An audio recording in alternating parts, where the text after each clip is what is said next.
What do you find annoying as fuck? You can be like just starting to say something, and you already know the other person's eyes have glossed over, their phone is out, they're just a second away from interrupting you with something completely unrelated. My roommate does this every single day lol, I give myself 10 seconds to talk to him. If I take longer, his brain just can't handle it and he's all like, wow, a blue CR, looking off out the window or something. Even if he starts the conversation like, how was last night, what did you get up to?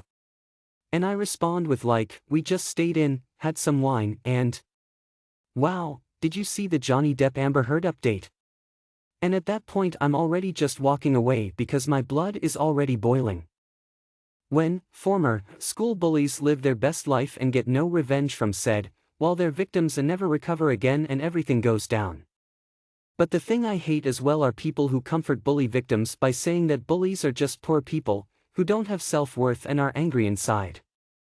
No. The popular girl, who invited everyone but me, and my boyfriend for obvious reasons, to her birthday party, because she said that I'd eat like a pig, and the other popular girls, who talked bad about me, come from happy homes and don't have any huge mental health issues. There is no justice for most of us. Sometimes, the bad people go on the most beautiful vacations after they graduate and the good people have to fight family issues, instead of having their best time in their 20s. People who complain about their solvable problems to you and refuse any offer of help and refuse to change the situation themselves when pressed on it, coming up with excuses to not bother or why actually it's not that bad after all, or they can't because it's too hard. And then next week they complain about the same issue again, and again, and again. I've stopped responding to people who do this now. It's too infuriating to have conversations with people who seem like they're choosing being miserable long-term over the short-term challenge and stress of change or work. People who are king dramatic. I know this guy at work who's always moaning and swearing out loud when he realizes there's work to do on a particular day. Worst part is, he's the only one who's like that. I don't see anyone else moaning and swearing and complaining about having to work. Even worse, I can't cut him out of my life because I have to work with him.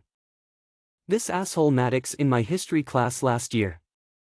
My favorite subject has always been history, but it's hard with this guy. For example, we were learning about Gen. Lee's surrender at Appomattox, and this dude, thinking he was a goddamn comedic legend, yelled out, "The Battle of Mee," and began looking around the room, expecting people to laugh. Before anyone says it, I do know for a fact he is not mentally disabled, nor does he have autism. Oh yeah, and he's also a transphobic and homophobic dick to all my LGBT+ friends. Screw the guy. There was once this scooter kid on YouTube, I don't remember his name exactly, but it was something in the lines of Jake. He would record himself doing tricks in public spaces. He was very good at scootering.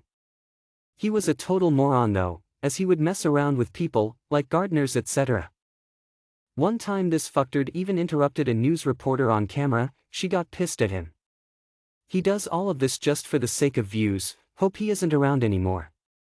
I hope I don't sound like that Karen who yells at scooter kids, but Jake was just taking it too far. What immediately came to mind is people playing dumb. Like just straight up pretending not to know what something is, whether it be an everyday object, concept, or deliberately lying about a scenario. This is fresh in my mind because we have this teenage girl at work that apparently thinks it's funny or cute to pretend not to know what things are. What's a spatula? What's degreaser? Why does that chicken, fish, look weird? It's the most frustrating thing ever to me because I genuinely don't know how to respond. I'm in a leadership position so I can't be shitty, but I'm also not going to entertain her immaturity. I want to send a PSA out to every driver in my city about safe following distances. Jesus Christ, I see more people than not riding the ass of the car in front of them, even while going 70 on the highway. It leaves you no time to react and leaves other cars no room to get in if they need to change lanes. The situation is so bad I plan all my trips now around making the fewest lane changes possible. What are you hoping to accomplish? You're not getting there any faster. People who drive in the way that kinda makes it look like they think they deserve brownie points for how overly obedient they are. Like if you're already going at least 30 down a main road, and you see me waiting on the side, but at the same time you have like 4 people behind you? Please, just keep going, you're not gonna mess my day up if I have to wait one more moment for that. You have the right of way, take advantage of it. Otherwise I feel like an asshole holding up other people I didn't have to in the first place because you wanna hesitate, slam on your brakes, then look like a goon waving someone on a side street out.